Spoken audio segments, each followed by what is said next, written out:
কেউ যদি প্রচন্ড ক্ষুধার্ত থাকে, এত বেশি ক্ষুধার্ত যে তিনি আসলে এই মুহূর্তে খাবার না খেয়ে নামাজে দাঁড়ালে তার খাবারের দিকে মনটা ঝুলে থাকবে, এই লেভেলের ক্ষুধার্ত যদি থাকে, আবার অপরদিকে খাবারও এসে প্রস্তুত হয়, তাহলে এই ব্যক্তি আগে খাবার খাবে, তারপরে নামাজ পড়বে।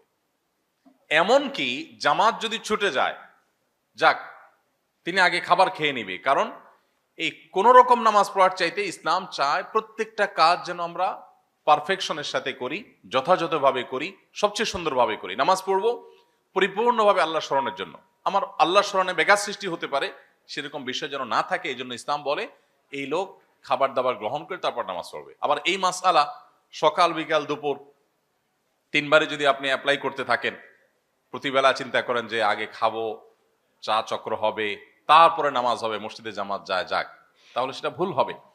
এটা হলো যে ব্যক্তি একেবারে ভয়ঙ্কর লেভেলের ক্ষুধার্ত, খাবারের জন্য তিনি অনেক প্রতীক্ষা ছিলেন, বহু প্রতীক্ষার পর খাবার এসে পৌঁছেছে, তাহলে সেক্ষেত্রে তিনি এটা করবেন।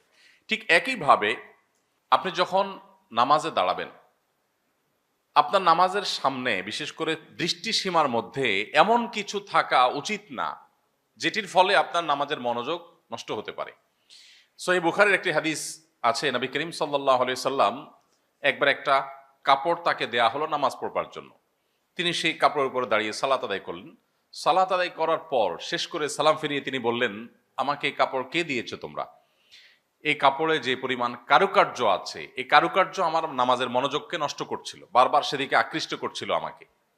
আমাকে অন্য কোনো কাপড় থাকলে দাও। তখন সেই কাপড়টা সরানো হলো, একটা প্লেন কাপড় দেয়া হলো, তিনি সেই কাপড়ে সালাত আদায় করলেন। এই হাদিসকে সামনে রাখলে আমরা এই প্রশ্ন উত্তর পেয়ে যাব। আজকাল যে সমস্ত জায়নামাজ পাওয়া যায়, বিশেষ করে সৌদি আরবে আমরা উমরা গেলে, হজে গেলে নিয়ে আসি, এই জায়নামাজগুলোর বেশিরভাগই এত বেশি কারুকার্য করা, এত বেশি সেখানে আপনার নানা রকমের রংচং, যে এগুলো আমাদের নামাজের মনোযোগকে যথেষ্ট রকমের নষ্ট করে। ব্যক্তিগতভাবে আমি এই ধরনের জায়নামাজ পারতপক্ষে কখনো কিনি না, এবং কেউ দিতে চাইলেও চেষ্টা করি সেটাকে যথাসম্ভব অ্যাভয়েড করার। কারণ এই জায়নামাজগুলো আসলে নামাজের মনোযোগকে নষ্ট করে। এই জায়নামাজগুলো বেশিরভাগই তৈরি হয় চায়নাতে।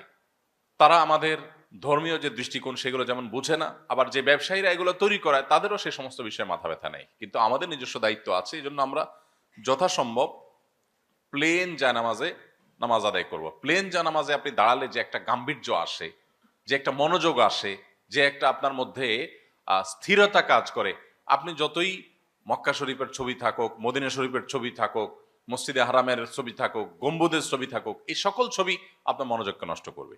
অতএব এগুলো না থাকাই উচিত। প্রসঙ্গত একটু বলি, আপনারা নিশ্চয়ই বিভিন্ন মসজিদের সাথে সম্পৃক্ত আছেন।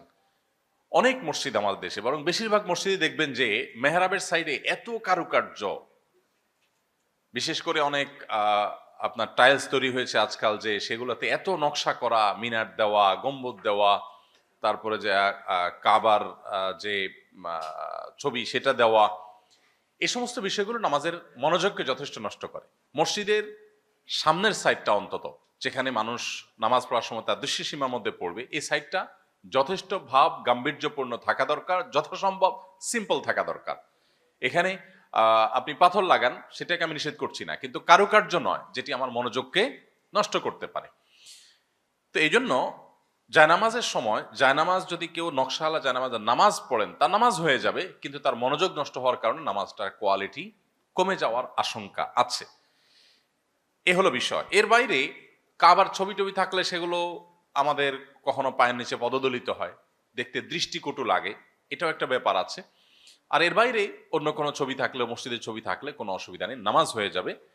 পাশাপাশি একটু বলে রাখি, একটা বিষয় আছে যে আপনারা অনেকে হয়তো জানেন, অনেক জায়নামাজ আছে, খুব গভীরভাবে তাকালে আপনি দেখতে পাবেন যে সেখানে বিভিন্নভাবে মূর্তির ছবি আঁকা।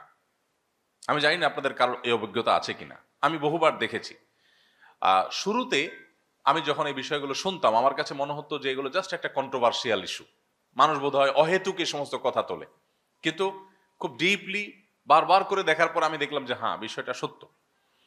তো এটি আপনাদের সাথে শেয়ার করার উদ্দেশ্য হলো একটু সতর্ক থাকা, যে একটু ভালো করে নজর দিলে আপনি বুঝবেন যে এখানে আসলে কোনো অবয়ব, কোনো প্রাণী, কোনো মূর্তি, কোনো অবয়ব এখানে আদৌ দেওয়া আছে কিনা। কারণ আমরা আগেই বলেছি, এই জায়নামাজগুলো প্রায় প্রায় 100%। সামান্য কিছু জায়নামাজ তার্কিতে তৈরি হয়, অন্যান্য দেশে যেটা তৈরি হয় একেবারে উল্লেখযোগ্য না।